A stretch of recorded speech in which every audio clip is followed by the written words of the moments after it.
What's up, YouTube? Capital G just got home. The ban list is out. I was actually out doing a couple of errands, and I looked at my phone and I actually saw the ban list. This was about maybe 3:30 Eastern Standard Time.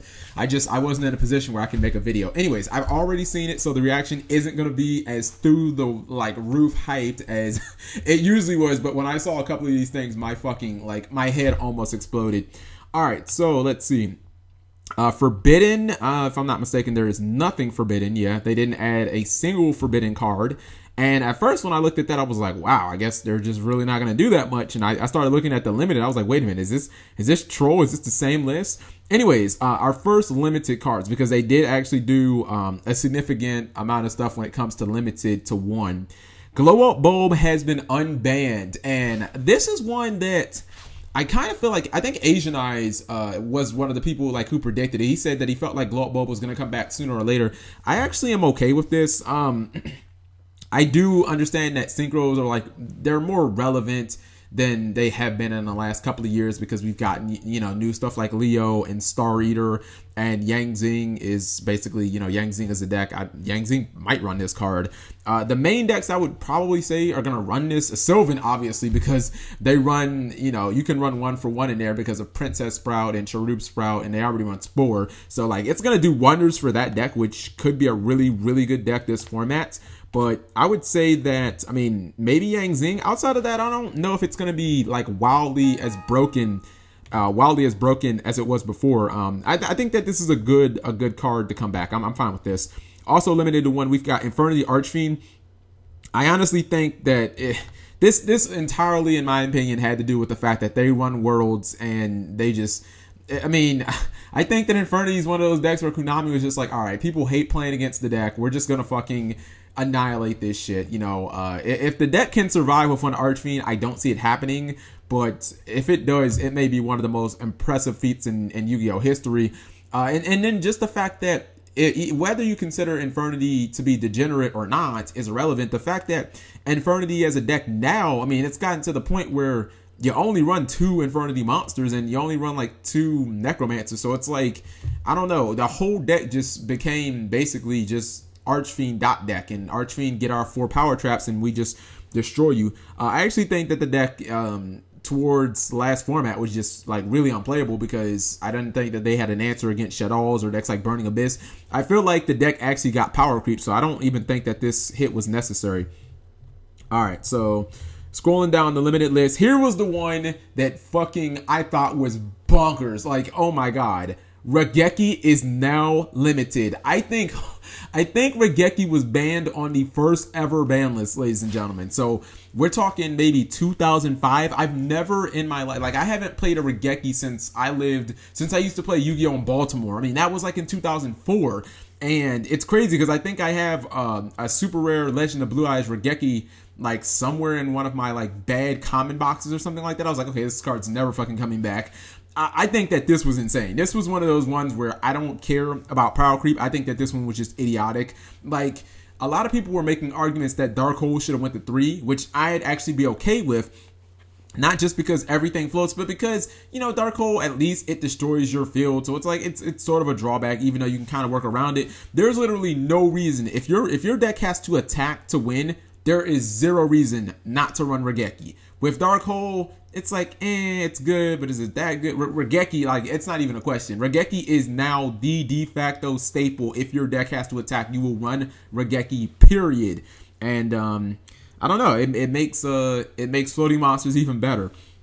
Let's see, Soul Charge for what is now limited. You had to do that one. Don't even question it. A lot of people were like, oh, Soul Charge should be at 3 or 0. No, fuck that. I'm sorry. I don't want Soul Charge at 3 because you don't want it at 1. If Konami says that they weren't going to ban it, I'm happy with 1.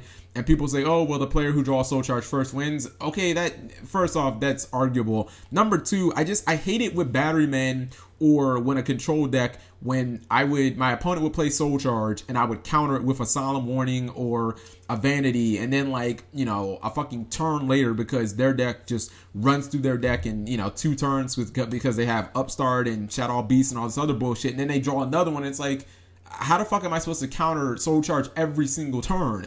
Like, now you get one shot at Soul Charge, it's done, that's it. I think that this is going to adversely, I think it's going to kill Infernity, number one. Like, not just the Archfiend hit, but the fact that you only have one Soul Charge. I thought that it was a Soul Charge deck.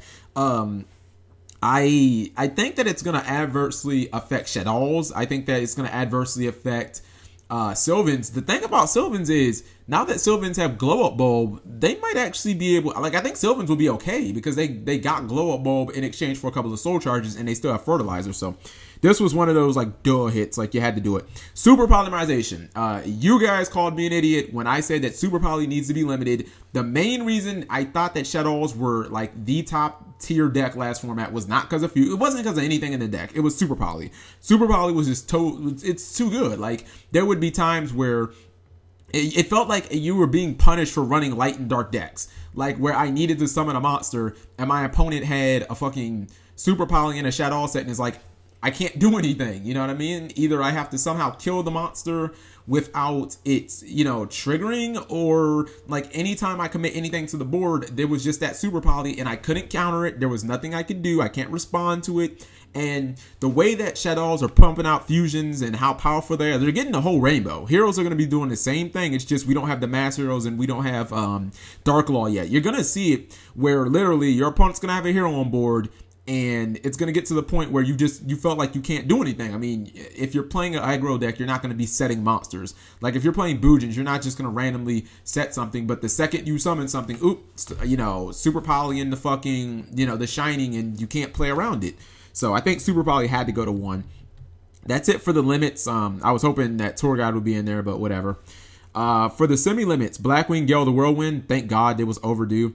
I kind of feel like, I think I said this before, Gale, Thunder King, and Mo, I feel like whatever one is at, all of them should be at, because I feel like they should all be at 2 right now. Gorz, Emissary of Darkness, I'm calling it right now. I think that's going to be relevant. It's at 3 in the OCG. I don't think it has been that relevant. Especially with Pendulum coming out. I mean, if you're going to Pendulum, you're probably never going to run Gorz, but I don't know, man. I feel like a deck like Lightsworn, I mean, double Gorz just seems really, really good. Ceasefire, because it should have been done years ago, and the Transmigration Prophecy after forever. Why is this card even at 2? Like, I know that there are some really, like, horrible loops with, like, never running out of gadgets or Tengus or Ice Hands and stuff, but come on. I mean, really? That card has been power creeped to fucking death. And then the following cards are no longer limited. Coach Soldier, Wolfbark. Again, you can't have Altier that's currently at 3 and have Wolfbark at 1. It just doesn't make sense. Konami had to unlimit Wolfbark strictly because of Altier and nothing else. Altier is just, he's way better than Wolfbark. Magician of Faith, no one is, it's not going to make it's not going to make any difference at all. Just like if they unban Tribe Devourers, it'd make no difference. Formula Synchron, okay, I'm cool with that. I mean, there's just, like, barely any ways to make it. I mean, I guess, like, Monarchs and Glow Up Bulb, maybe you can make more than one with Treeborn Frog, but I'm perfectly fine with that. Reinforcements of the army. So, when I posted that video, everybody was like, oh, Rhoda's at 3, instant fake list, and now guess what? Rhoda's at 3. So, I think that a lot of this had to do with the fact that they're pushing Satella Knights, and I mean, that's pretty much that. Like, I think that the Rhoda thing had to do with Satella Knights and the fact that Noble Knights are going to be getting their support cards too. So, obviously, Konami wanted to push Noble Knights at the same time.